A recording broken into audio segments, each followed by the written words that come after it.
Lloyd Kaufman, everybody.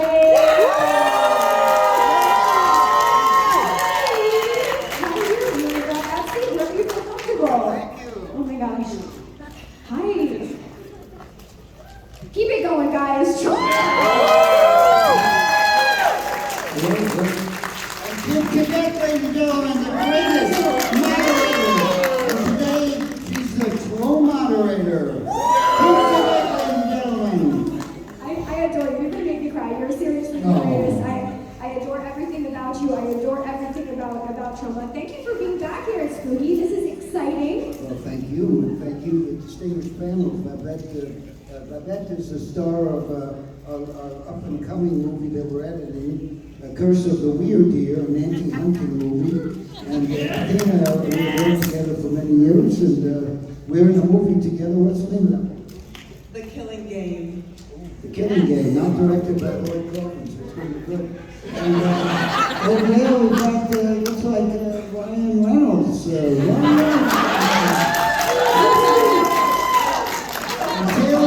And Christine in the audience, stand up. Thank you, everybody. So before we get things underway, Babette, Athena, can you guys maybe tell us a little bit about your experience with Troma? Yes, we all laugh. Well, it's okay, good, it's on. Is this on? Troma, gosh, what can I say? I don't want to, the last time I did this, I introduced Lloyd, and he said I should have such a great memorial. So I'll try not to do that. Try to dial it back. But Troma, I mean, if you're a filmmaker, if you're an actor, to have Troma on your resume, on your CV of academic, is just, I mean, the best thing you can do. And nobody else, I'll tell you, I've looked for decades now, nobody is making the kinds of movies that I want to make, except for Troma. And I'll tell you right now, if it wasn't for them, I would have no career whatsoever. No career whatsoever, because they write the kind of stuff that I love to do. So, yeah, just the best. The best.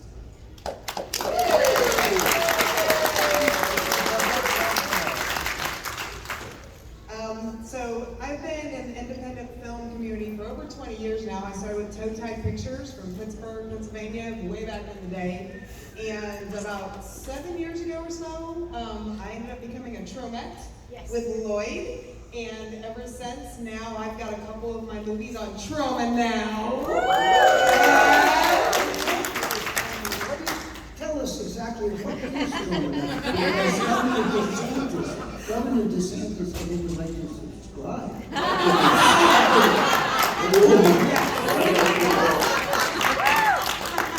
So Troma Now is a streaming service actually that Troma has been doing for several years now, but we're trying to get it caught on some more. So it's Troma films, but it's also independent filmmakers and all kinds of indie films and things like that on there. So you get the best of all the worlds. You get independent and Troma. It's free for the first month, and then like $5 after that. So Absolutely. And I'll tell you what, that all of the other services, these streaming services that are out there, have managed to nibble away and get rid of all independent film voices. You cannot get your film in front of people. God bless Troma for not just bringing out the stuff that you already know and love and bringing it directly into your living room, but they're continually leafing in new filmmakers that you've never heard of and who otherwise you would never hear of at all in today's culture. So God bless Troma now. And support new films by supporting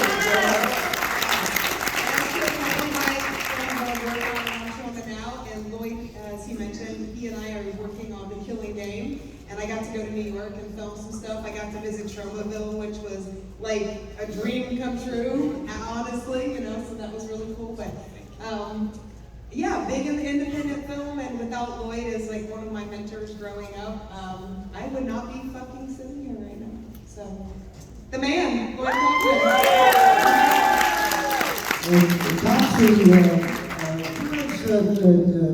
exited from the loins of Troma. Are there any unusual people besides you, Toxie? Are there superhuman creatures of superhuman size and strength? That's right. Agreed. That means he's talking about James Gunn and Eli Roth and Sergeant Kabukian, NYPD, and Nuclear Rodent and Dolphin Man, too. Thank you, Todd. Thank you. A big new reimagining.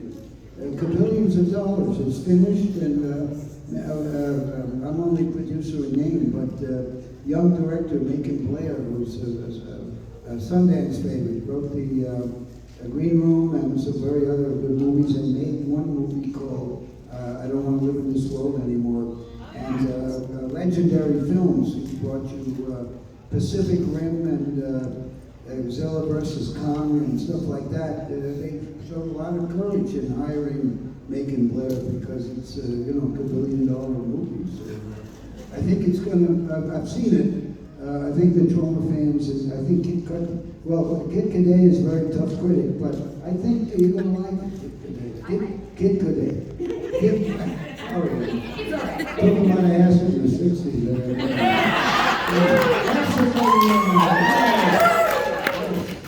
wanted to ask you, and I'm definitely looking forward to seeing the film, but clearly you inspire so many people.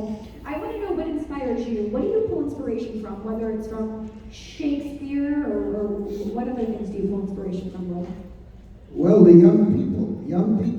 We try to make movies that come from the brain and the heart and soul of Michael Hers, a partner who does not appear in public. Although he's extremely good looking, and we used to direct movies together. In fact, we co-directed Toxie's movie, and then he decided to grow up and try to keep the company going for 50 years, which he's done a good job about. Michael Hers. There's a guy writing a book about me. He's been Dartmouth the University librarian, and he's trying to interview Michael Hers. Michael Hers refuses. So we'll get him eventually. The young people pretty much inspire me because they're the people that are going to create the future. So our movies are mainly like Citizen Toxie, which we made 20 years ago, dealt with school shootings and abortions. Hoping that people might pay attention, but meanwhile, it's worse. It's hard to have an abortion unless you're a man, and they have an order for men, and then the school shootings. Not just school shootings, but guns are still everywhere. It's horrendous. Australia had a big shooting, and that was it. They handed in their guns, and same with New Zealand. They stopped it immediately. We can't do it. But luckily, Governor DeSantis, he's going to make it all. He loves us all. He's such a good governor. Lately, and all these liberal Jews came down from New York. Where the hell? They must be voting for the. I mean, what the heck is going on? Just because you don't have a state tax. And it's terrible. Times are crazy right now, Lloyd. Yeah. That's why we need your films to help us escape. Right? Thank you, Kid. Troma now, you've got 50 years of Troma cinema, a lot of new movies, about 1,000 movies, opinion pieces, lessons, make your own damn movie. June 1st begins the first auditory.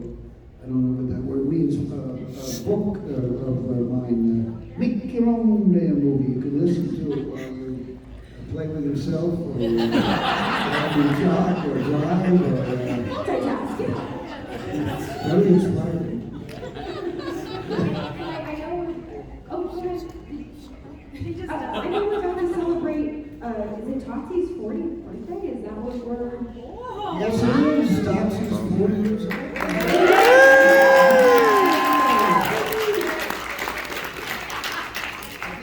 He has a new video game coming out from him. It's a beat 'em up.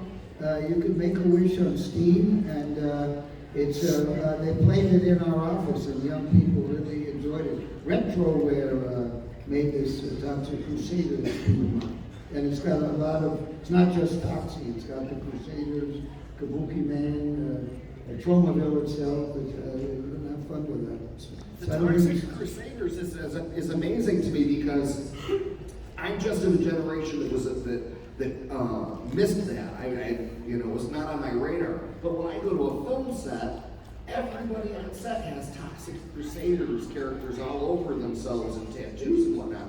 And now there's a huge resurgence of Toxic Crusaders merchandise and all of that stuff. So that's amazing. So do people want more of the Toxic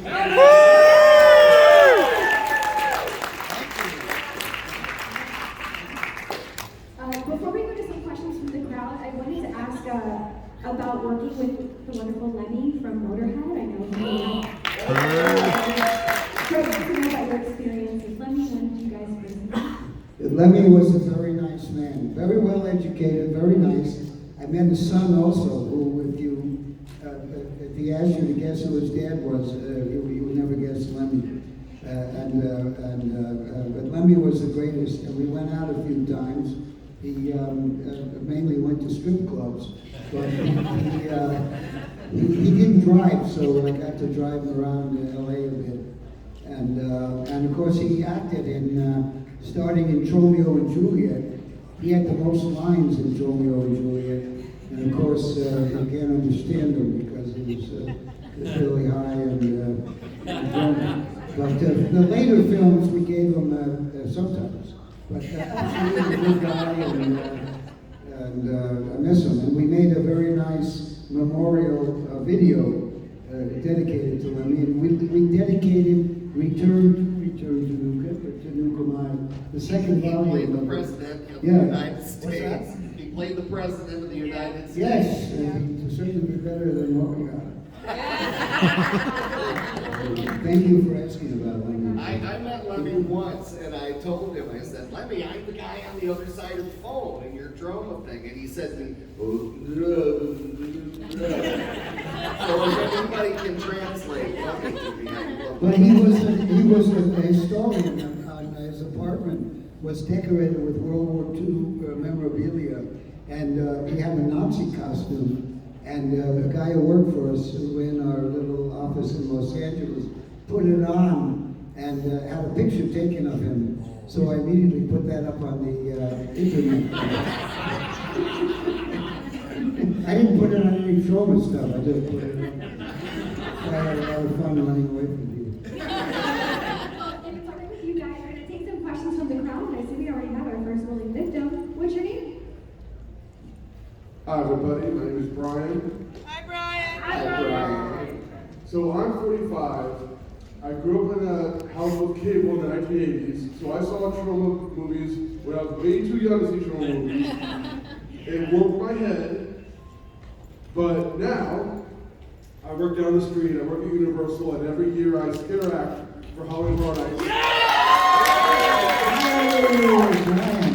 So Halloween's my favorite time of year. I love horror, and partially thanks to you guys, so thank you very much. Thank you, Brian. Thank you very And much. I'll tell you what, man, characters from haunted houses. I started out doing a haunted house, and I was a different character every Hannibal Lecter one night, and Frankenstein the next night, and you were Leatherface the next night. It's like boot camp for actors. So keep going, and you'll have a career in independent film because I seriously was Leatherface one year, and just put on the mask and the costume, and you get in set, all those lights and the weird sounds, and you just get into it, and I was even like during my scares, and I'm like, I'm Leatherface right now. I'm seriously Leatherface. So thank you guys. Toxie, thank you. Well, Toxie's real. Toxie's no fucking Universal, Comcast Universal, evil, devil worshiping international conglomerate. He's real. We can tell by the amazing. Well, Lloyd, so come on. Would you ever want to see something Troma over at Halloween Horror Nights? Disney wanted Toxie, but it was interesting. But they didn't. They were doing. I don't know if it exists, but they were doing a Hall of Monsters, but they wouldn't put the Toxic Avenger's name, and they just wanted to have the Toxie there as an anonymous monster, but we said no. Well, there is no Hall of Monsters right now, so.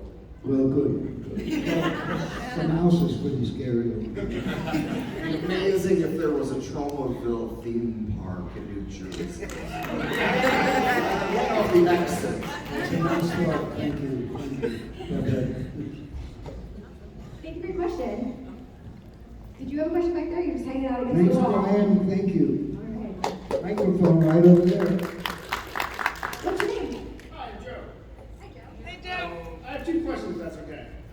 One, obviously Shakespeare's a large influence for you. Romeo and Juliet, The Tempest, Shakespeare's Shitstorm. What's your favorite Shakespeare writing?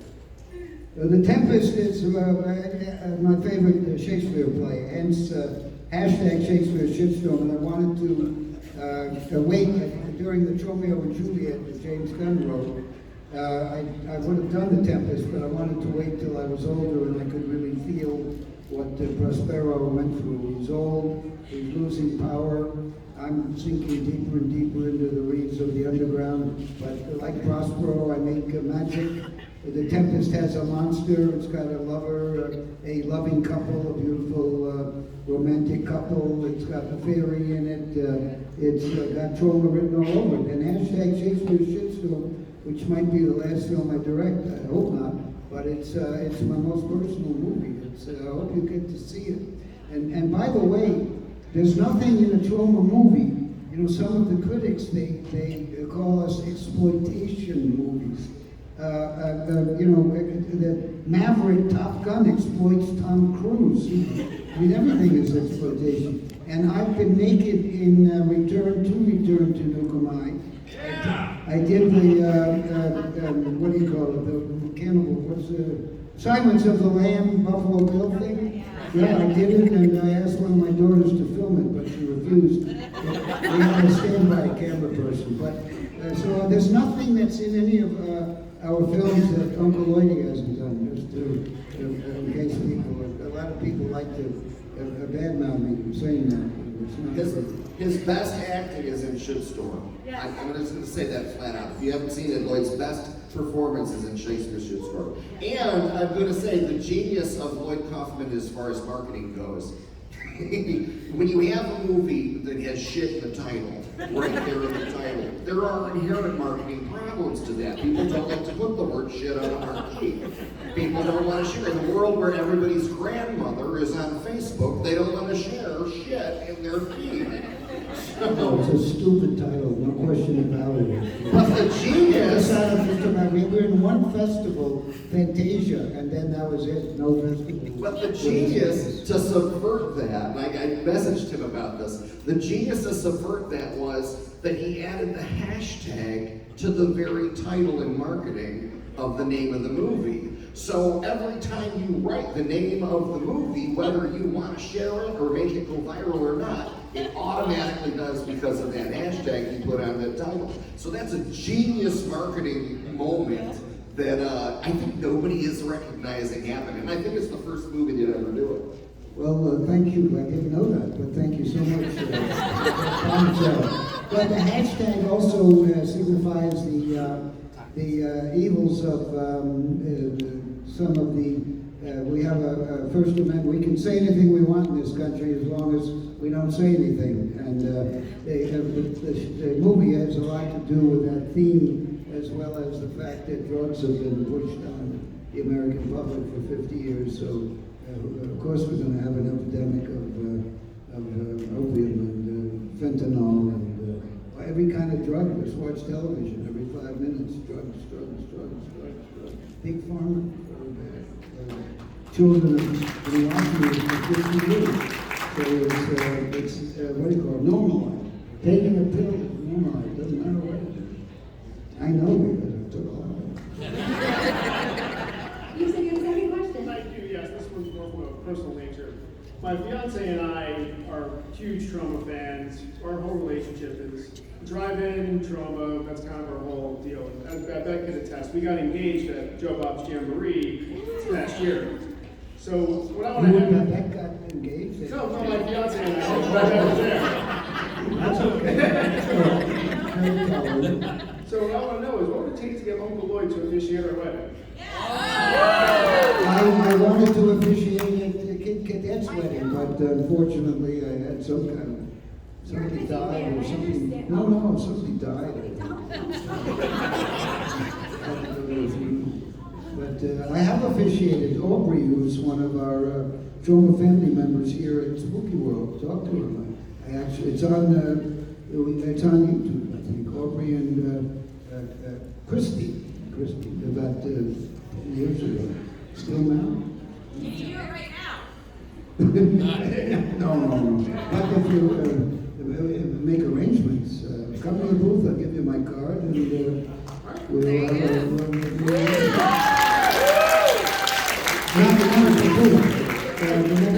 we have to make a time for it. Very sacred. Congratulations. Yes, congratulations. I'm sorry. What's your name? My name is RJ, and I just want to say thank you for making me the clown I am today. Now, what do you do when you get to the point that you just want to give up? Like, just on entertainment?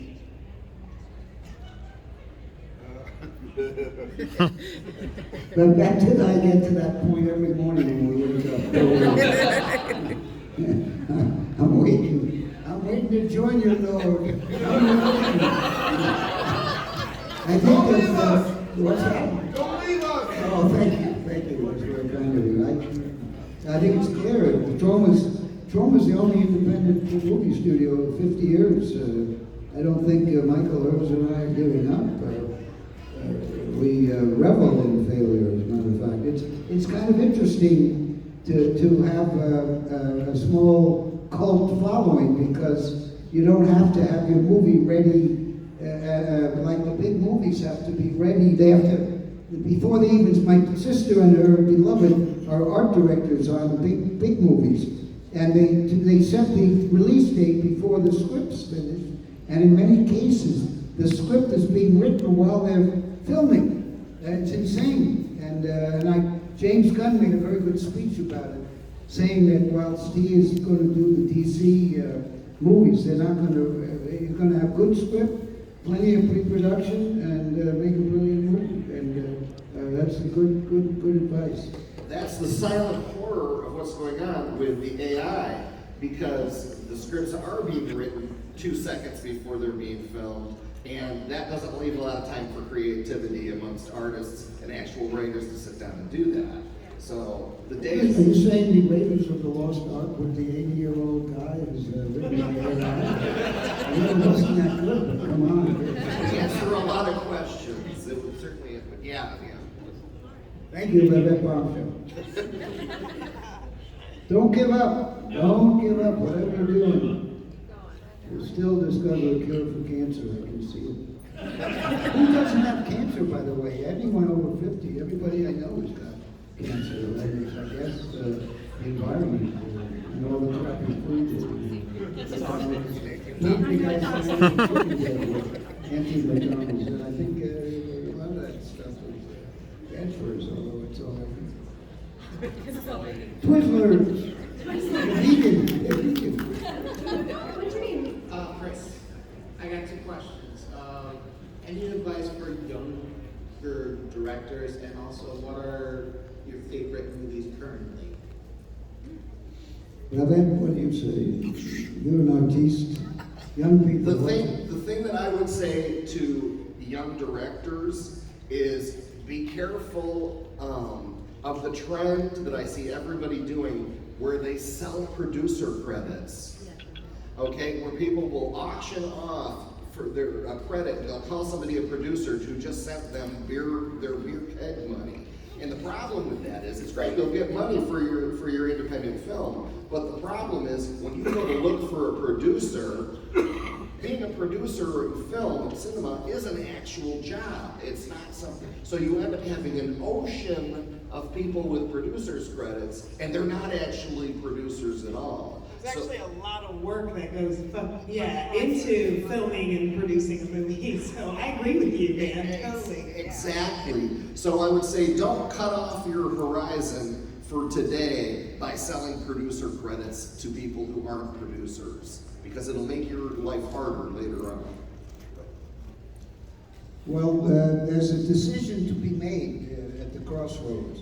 Either you, if you want to be, get the red carpet and the house you don't own and the big Rolls Royce that you don't own and the hookers and the pot, the cocaine. I think you have to go out to California where they really like the movies. That's where they make those mainstream movies. And they're great people. A very small percentage of the mainstream are wonderful people. You know a lot of them. They're great, but most of the people are scumbags. So if you want to be like Lloyd Kaufman and have shit shoved in your face for 50 years, you can do what I do, make your own movies. And now with digital, you can do it. You can have a day job and make a film and get your, go to conventions like this and sell your DVDs. And I'm in a lot of first-time directors' movies and I don't charge. And they can sell a few DVDs to Troma fans. And then eventually you make another movie and eventually you can spend more time making the movies because you've got a revenue stream and you can spend less time on the working at the fast food place. So, you know, it's a big decision. And then when you're making your own damn movies, and James Gunn certainly does it, do what's in your heart. To their own self be true, a phrase coined by one William Shakespeare, who wrote that best-selling book, 101 money-making screenplay ideas. But it's good advice, I think. It's art, you know, so try to make art if possible. Terra Firma is all about that. Now, Terra Firma is about a blind filmmaker who loves what he's doing. Maybe he's making good movies, maybe he isn't. But he's making movies he believes in. And they're about something. That's the thing that has always drawn me to Troma, is that they're topical satire about the culture in which we're living in. There's a lot of horror movies, there's a lot of genre films that don't have that kind of staying power because they're not addressing the world in which we actually live. If you look at movies that resonate, like Night of the Living Dead, that was about what was happening in the culture. These famous classic movies, which Troma has in their, you know, in their back pocket, those are because they're satire that are talking about the world in which we're living. Well, Romero and Cronenberg and the great horror genre filmmakers, you're absolutely right. I mean, Night of the Living Dead, a black guy was the main character. Surf Nazis Must Die, which is not really horror, but kind of surfing sci-fi together. It's a Troma movie. I had nothing to do with making it, but it's got a woman as the main part. It's a black woman and a fat black woman, 1984, and it's got the word Nazi in it, you know. And meanwhile, it's a classic because it's got a lot to say about society. And beautiful surfing movie by Emilius. No, who was the guy? Red October, and anyway, the same cameraman that did Big Wednesday shot which is a surfing film by anyway, the horror guy, a violent action director shot the surfing music for Surf Nazis Must Die. Fascinating. So bored, I'm sorry. Very old. It's get boring when you're old. Want to hear about my health?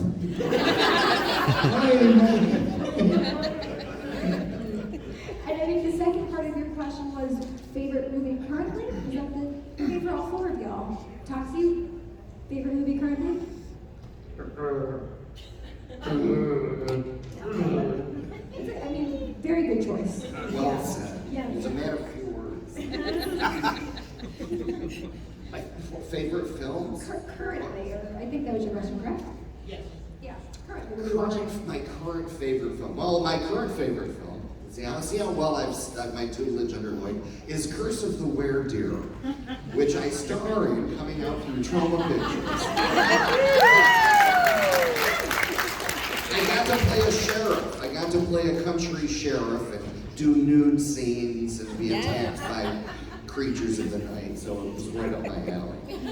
But that's my favorite one right now, and I'm happy with it. Thank you. And he speaks the truth. The truth, ladies and gentlemen. You don't hear it much, but that's it. Babette Bombshell. And I'm gonna take a note from Babette here and say one of my favorite movies is a movie I just started called Holy Shit, Man. Oh, yeah. And yeah, it's about a story about the devil's plumber. Yeah. And it's quite raunchy, and it's right up there with some Troma films for sure. And actually, I was telling Lloyd, I was like, man, that's how I promote this movie to people. I'm like, do you like Troma films? Well, yeah. Okay, well then you have to watch Holy Shit, Man. So, and there will be a sequel that I will also star in. So, I'm gonna say that's my movie, my favorite movie right now. I'm gonna shamelessly promote one of mine too. Yeah. The sequel's gonna be called Holy Shit, Ma'am. I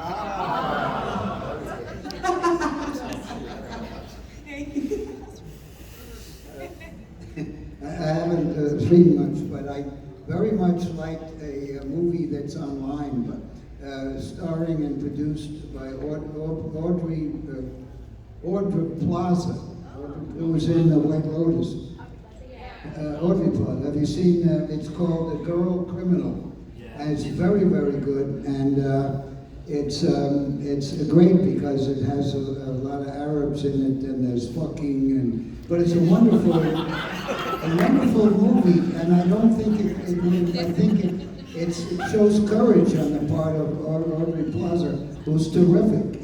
Check it out; it's very, very good. And of course, I had to see it like several. I still don't understand it, but everything, all at once. I still don't understand it, but it sure was original, sure was interesting, and I think I'm just getting it. That's a good one. And it's good. It's subtitled, which makes it, isn't it? Yeah, it's very nice. There's another Korean series. Oh damn it! What's it called? It's Korean Americans. Beef. Terrific. Yeah, it's really good. It's not a movie, but it's terrific. And it's American Koreans talking. Not mainly.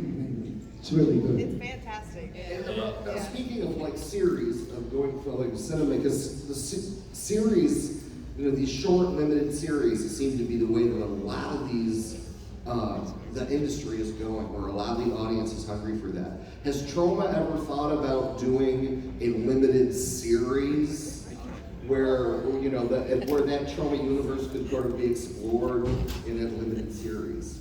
Not really. I'm so stuck in the movie, but Legendary has optioned Sergeant Kabuki Man for a series, and they've re-optioned it. They paid again. So if the Toxic Avenger reimagining clicks, I think they'll go into the Sergeant Kabuki Man NYPD series, which I think would be very interesting. I would love to see the Troma universe kind of like really a resurgence in there. I think it's ready for it. Well, thank you, Babette.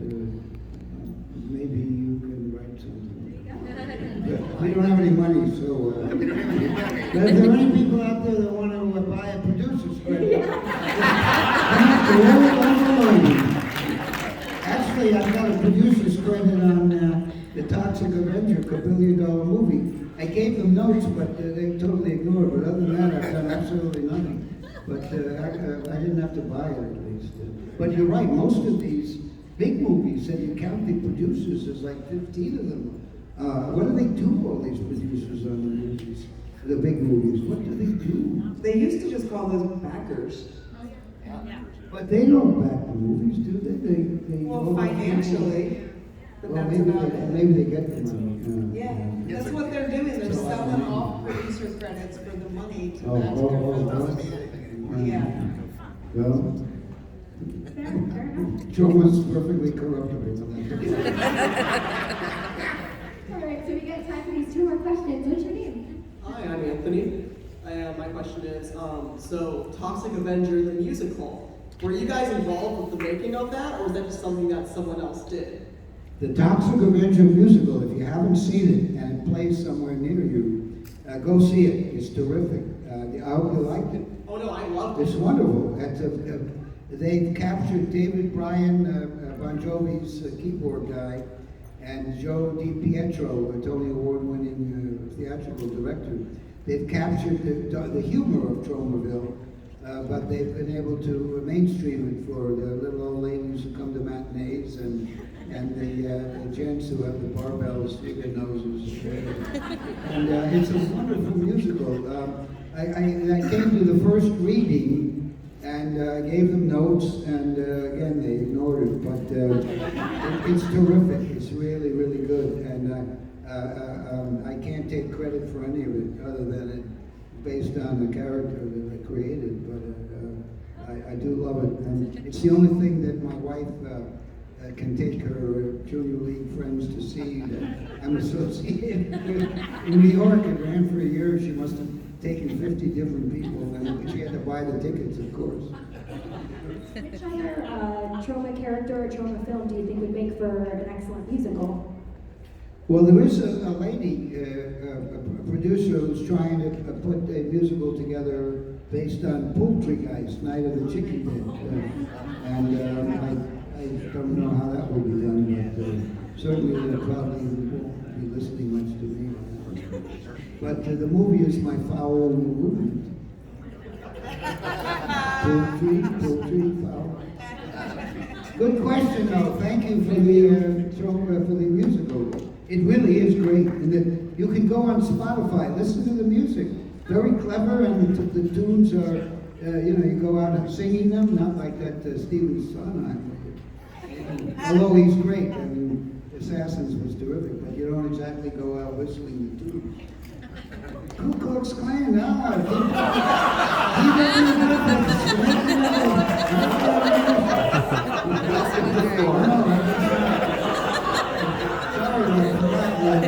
thought it was part of DeSantis. Sorry, lady Joe. My name is Mandy. Lloyd, you're absolutely amazing, and this first question is mostly for you. So you've covered a variety of different topics in your movies that are super duper controversial. Is there anything that is kind of off the list for you in terms of that, and also for the whole group with cancel culture and censorship and all the stuff that's going on in Florida and other different states? How are you guys handling that profession right now? Well, certainly I would definitely not make a movie glorifying Hillary Clinton. Nor would I make one glorifying, I hate to keep promoting your governor, but there's also a guy in Texas, a lot of people I wouldn't glorify, no matter how much I was paid. But I guarantee you, I'm sure some of those people out there on the West Coast, they'll do anything, right? Most of them are scum of the earth. So be careful, that the woke thing can go too far in one direction and the fascists can go too far in the other direction, and there's plenty of money on both sides. So we have to be vigilant. We, Troma family, we must fight for the freedom of speech and the freedom of the truth.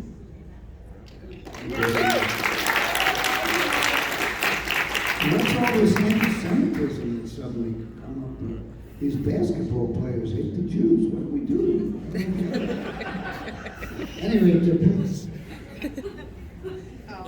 No, I gotta think about this some more. Well, I don't have to think about it much at all because it so deeply impacts my career. I mean, the whole laws against performing drag and stuff like that.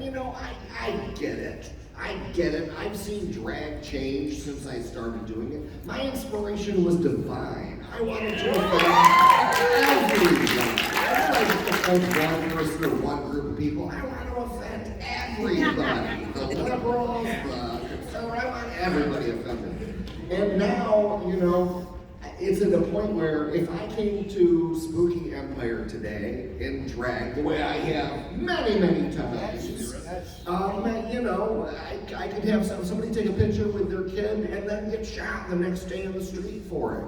It's just like, the laws that are being made about these things actually impact people's mental health, and it empowers people to be nuts. And I'll tell you what, I did not start doing drag to become America's sweetheart on some TV show. I certainly didn't do it to entertain straight people while they ate hamburgers. I didn't do it for straight people's drooling toddlers, because I'll tell you what, they're the world's worst fucking dippers. I don't get all of this whole thing about performing for kids and, and drag and stuff like that. Drag will have to change in order for it to be appropriate for kids. And that is what we're really seeing. We're seeing it kind of morph and change and be homogenized and turned into something that I don't really have any interest in doing, frankly. I have no interest in cosplaying Angela Lansbury for your kids. I'm too busy shitting in Troma movies and stripping naked, because that's what we all really want to see.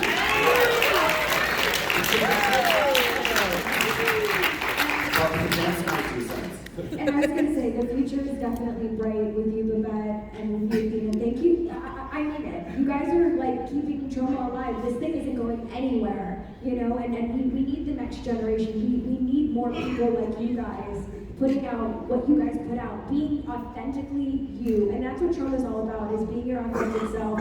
And you guys have created this universe for all of us, Well, the good news is people are starting to be easily offended again. So the audience is there for me to offend once again. So drag just got a whole lot more interesting. Expect for me to do a lot more of it than I've been doing for you. But thank you. Yes. Before we do wrap this up, is there any final thoughts you want to leave us with here this weekend at Spooky? Well, one point that Uncle Lloyd, forgive the third person, but there'd be no Troma without our fans. You are the secret sauce of Troma, and we're kind of a traditional cult movie studio. So thank you to our fans.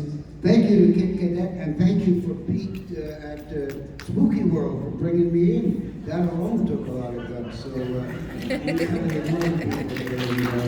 Thank you. Thank you.